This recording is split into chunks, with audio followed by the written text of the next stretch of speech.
नमस्कार बच्चों। आज हम पढ़ेंगे नवनीत हिंदी विशिष्ट कक्षा 10 नीति धारा। नीति धारा के अंतर्गत एक संकेत हम दे रहे हैं, तो आप लोग को बताना है कि किस कवि की रचना है और कविता के शीर्षक का क्या नाम है। बिना विचारे जो करे सो पीछे पछताए, काम बिगाड़े आपनो जग में हो तो हंसाए, जग में हो तो हंसाए। तो ये 6 चरण में से हमने 2 चरण लिए हैं जो दोहा का है, और जब उसमें 4 चरण मिल जाएंगे तो वो कौन सा छंद बन जाएगा? कुंडलियाँ छंद, है ना। तो आज हम पढ़ेंगे गिरधर की कुंडलियाँ, और कवि कौन है? गिरधर है, गिरधर जी हैं। मैं हूँ अंजलि सिंह, उच्च माध्यमिक शिक्षक, शासकीय उच्चतर माध्यमिक विद्यालय भाद, जिला अनूपपुर, मध्य प्रदेश। कवि परिचय। सबसे पहले हम जिन्होंने कुंडलियाँ लिखा है उनके जीवन परिचय के बारे में पढ़ें। जन सामान्य से जुड़कर व्यवहारिक अनुभवों को काव्य का रूप देने वाले गिरधर जी का जन्म सन 1913 में हुआ था। संभवतः ये भाट जाति के थे और इलाहाबाद के निकट के रहने वाले थे। इनके जन्म समय आदि के विषय में प्रामाणिक जानकारी का अभाव है। आश्चर्य का विषय है कि लोक जीवन में बहुचर्चित कवि गिरधर के जीवन के विषय में स्पष्ट उल्लेख नहीं मिलते हैं।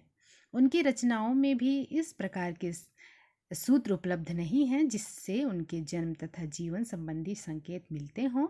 यह सत्य है कि उन्होंने जीवन की वास्तविकता को निकट से पहचाना और उसको प्रभावी अभिव्यक्ति प्रदान की।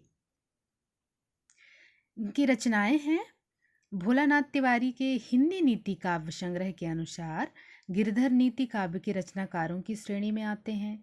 आपकी कुंडलियां हाथ से लिखी गई हैं, पोथियों में मिलती हैं। इनकी कुंडलियों के 10 संस्करण प्रकाशित हुए हैं। अभी तक प्राप्त संग्रह में जो सबसे बड़ा संग्रह है उसमें 457 कुंडलियां संग्रहित हैं। तो बच्चों, इस बात को हमको ध्यान रखना है कि जो प्राप्त संग्रह है उसमें कितनी कुंडलियां हैं, तो 457 संग्रहित हैं। 457 कुंडलियां संग्रहित हैं। काव्यगत विशेषताएं क्या हैं? सबसे पहले भाव पक्ष को लेते हैं हम। कविवर गिरधर को जीवन के सभी पक्षों का व्यवहारिक ज्ञान था। उन्होंने समाज, व्यक्ति, व्यवहार आदि संबंधी नीतिपरक कुंडलियों में सटीक परामर्श दिए हैं। आपने अपनी रचनाओं में यथार्थ जीवन के रहस्यों को उजागर कर सम्मानजनक जीवन जीने का मार्ग सुझाया है। यही कारण है कि जनजीवन में उनकी कुंडलियां स्थान स्थान पर उद्धृत की जाती हैं। कला पक्ष। कविवर गिरधर की अधिकतर कुंडलियां अवधी भाषा में रचित हैं।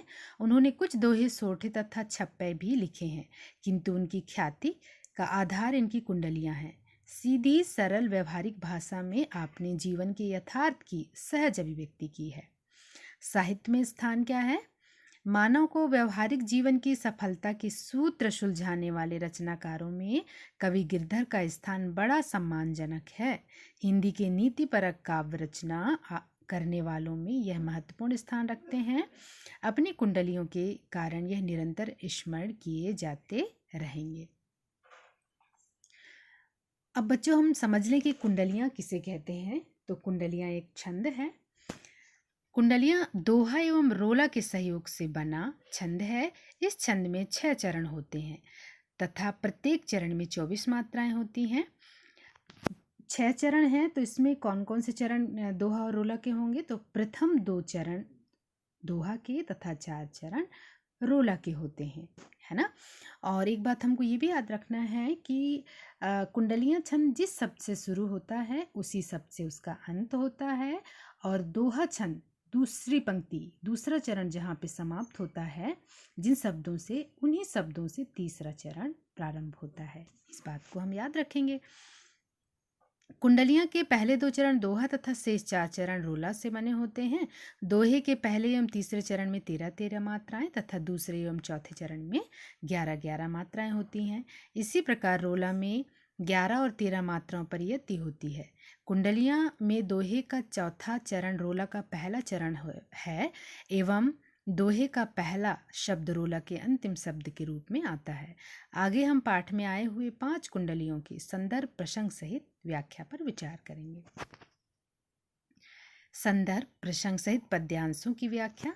तो कुंडलियाँ में सबसे पहला कुंडलियाँ क्या है? बीती ताही बिसारी दे आगे की सुध ले, जो बनिया वे सहज में ताही में चित दे। ये ताही में चित दे यहाँ समाप्त हुआ दोहा और इसी शब्द से रोला शुरू होता है।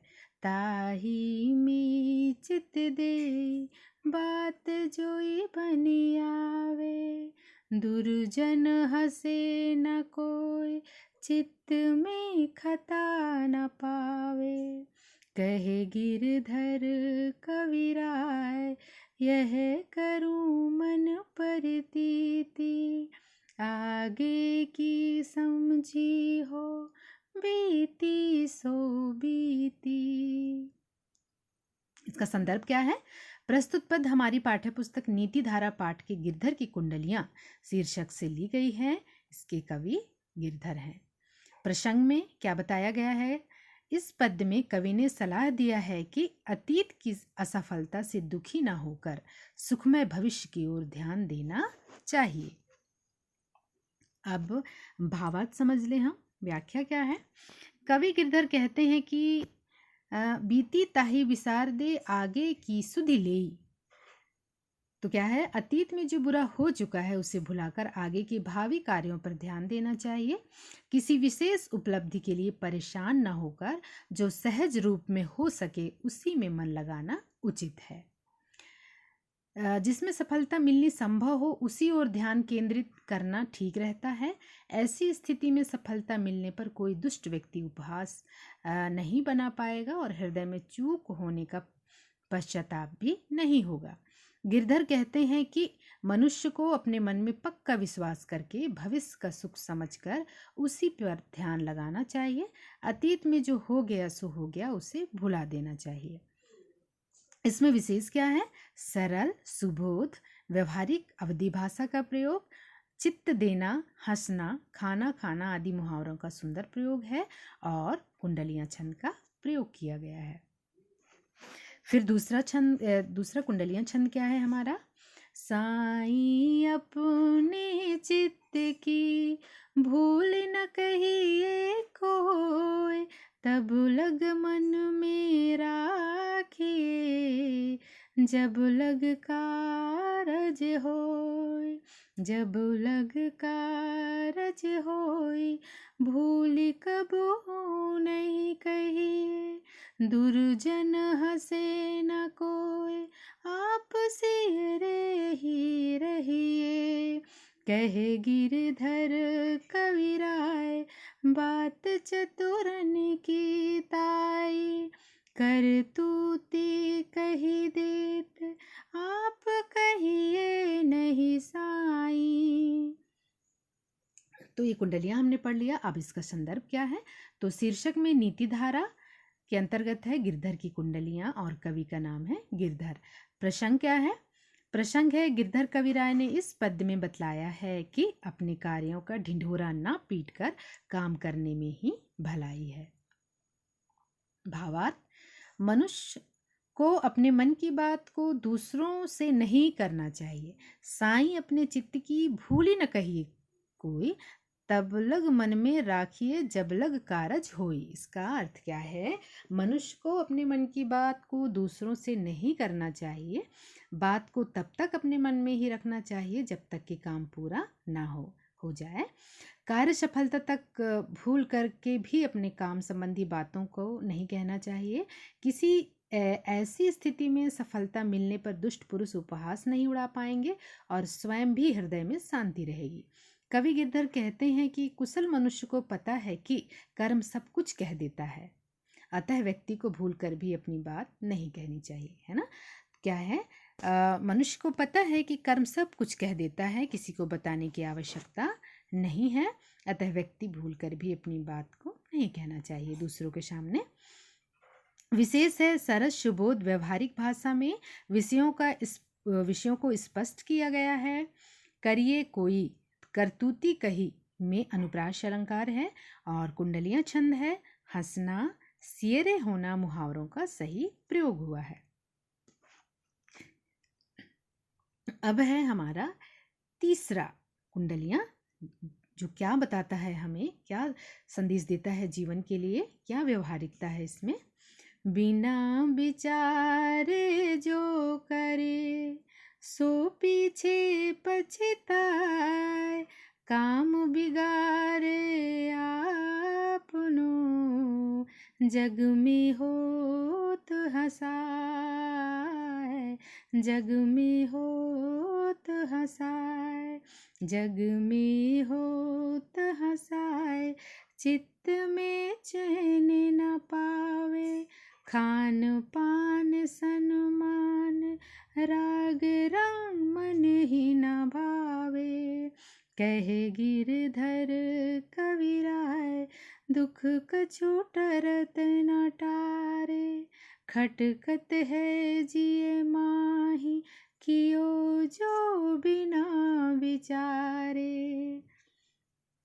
संदर्भ पूरे कविता का एक ही होता है, तो प्रस्तुत पद्यांश नीति धारा के अंतर्गत संकलित है गिरधर की कुंडलियां से, और इसके कवि गिरधर जी हैं। प्रसंग क्या है, गिरधर कविराय इस पद में बताए हैं कि बिना विचार और बिना पूरी योजना के प्रत्येक कार्य विफल हो जाते हैं। अर्थ है, गिरधर कवि कहते हैं कि यदि कोई काम बिना विचार के किया जाता है तो बाद में हमें पछताना पड़ता है, व्यक्ति का स्वयं का नुकसान होता है तथा वह संसार में हंसी का पात्र बनता है। जब व्यक्ति हंसी का पात्र बनता है तब उसका मन भी अस्थिर रहता है, उसे खाना पीना मान सम्मान और प्रेम मनोरंजन कुछ भी अच्छा नहीं लगता।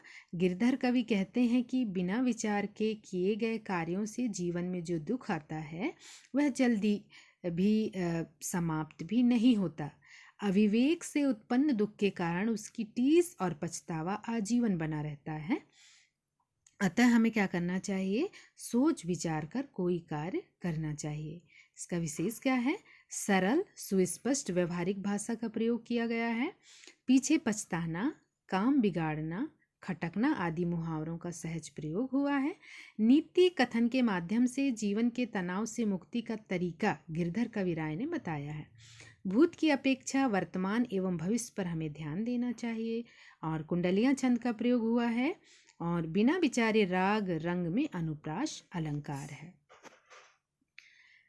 चौथा कुंडलियां हैं, दौलत पाय न कीजिए सपने में अभिमान, चंचल जल दिन चारि को ठाव न रहत निदान, ठाव न रहत निदान, ठाव न रहत निदान, जियत जग में जस लीजे, मीठे वचन सुनाए विनय सब ही की कीजय, कहे गिरधर कविराय अरे यह सब घट दौलत, पाहुन से दिन चारी, रहत सब ही के दौलत। संदर्भ नीति धारा गिरधर की कुंडलियां से लिया गया है, जिनके कवि गिरधर जी हैं। प्रसंग है, गिरधर कवि कहते हैं कि इस पद में संपत्ति के बढ़ने पर घमंड न करने की सीख दी गई है। भावार्थ क्या है, गिरधर कवि कहते हैं कि मनुष्य को संपत्ति प्राप्त होने पर घमंड नहीं करना चाहिए। संपत्ति जल के समान स्थिर नहीं अपितु चंचल रहती है।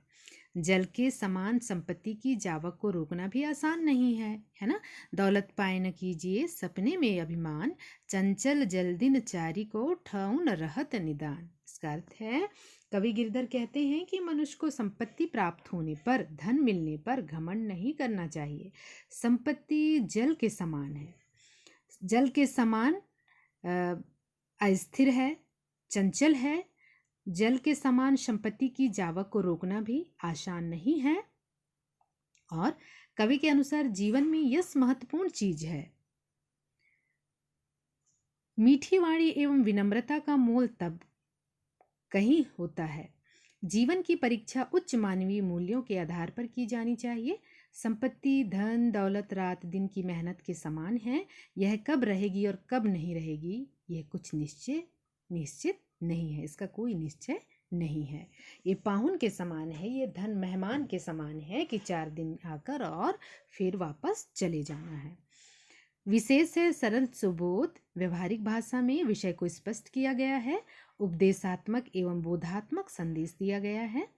जियत जग में अनुप्रास अलंकार है। कुंडलियां छंद है। यश लेना, विनय करना, घट तौलना, पाहुन होना आदि मुहावरे परक शब्दों का प्रयोग हुआ है। फिर है हमारा 5वां कुंडलियां गिरधर जी द्वारा लिखित रचित क्या है। गुण के गाहक सहस नर, बिन गुण लहे न कोय, जैसे कागा कोकिला, शब्द सुने सब कोय। शब्द सुने सब कोय, कोकिला सबे सुहावन, दो को एक रंग, काग सब भय अपावन। कहे गिरधर कविराय, सुनो हो ठाकुर मन के, बिन गुण लहे न कोय, सहस नर गाहक गुण के। यहाँ संदर्भ फिर से बता दें एक बार। प्रस्तुत पद्यांश हमारी पाठ्य पुस्तक के नीतिधारा पाठ के गिरधर की कुंडलियां शीर्षक से ली गई है। इसके कवि गिरधर हैं। प्रसंग, इस पद में कवि ने बताया है कि अपने भीतर गुणों को विकसित करके समाज में सम्मान पाया जा सकता है। और इसका भावार्थ है, इसका अर्थ है, गिरधर कवि कहते हैं कि गुणों के पारखी संसार में हजारों हैं। गुण के गाहक सहस नर, बिन गुण लहै न कोय। कवि क्या कहना है कि इस संसार में सहस्त्रों नर, हजारों नर गुण के ग्राहक हैं, गुण को पहचानते हैं, गुण के प्रशंसक हैं, और बिना गुण वालों को कोई भी संसार में नहीं पूछता या उसकी इज्जत नहीं होती। फिर क्या है, जैसे कागा कोकिला, शब्द सुने सबको। कागा माने कौवा, कोकिला मतलब कोयल। जैसे कौवा और कोयल रंग में एक ही हैं, जैसे काले हैं दोनों, किंतु दोनों की वाणी और विचार में जमीन आसमान का अंतर है।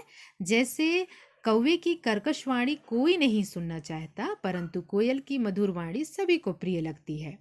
कोयल सभी को प्रिय व अच्छी लगती है, कौवा को सभी अपवित्र मानते हैं। कवि गिरधर कहते हैं कि हे मनुष्य, यह भली भांति समझ लो कि बिना गुण के व्यक्ति इस संसार में स्वीकार नहीं होता। गुणवान को चाहने वाले हजारों मिल जाते हैं, है ना। कह गिरधर कविराय, सुनो हो ठाकुर मन के, बिन गुण लहे न कोई, सहस नर गाहक गुण के। तो कवि कहते हैं कि इस संसार में प्रत्येक मनुष्य सिर्फ गुण के ग्राहक होते हैं, गुण को स्वीकार करते हैं, बिना गुण वालों को कोई भी नहीं पूछता है। तो व्यक्ति इस संसार में स्वीकार होता है, गुणवान को चाहने वाले हजारों मिल जाते हैं, जबकि जिसके पास गुण नहीं होता उसको कोई भी नहीं पूछता। विशेष में क्या है, तुलनात्मक शैली में नीति कथन कहा गया है। तुलनात्मक जैसे कौवे और कोयल में की गई है, अच्छे लोग और बुरे लोग में की गई है, जिसमें गुण है और जिसमें दुर्गुण है उनमें भी तुलना की गई है। तो तुलनात्मक शैली में नीति कथन कहा गया है। सरल सुबोध व्यवहारिक भाषा का प्रयोग किया गया है, व्यवहारिक भाषा का प्रयोग किया गया है। और छंद कौन सा है, कुंडलियां छंद है। और कागा कोकिला शब्द सुने में अनुप्रास अलंकार है। तो बच्चों ये था हमारा गिरधर की कुंडलियाँ, और इन सब को बहुत अच्छे से हमको तैयार करना है।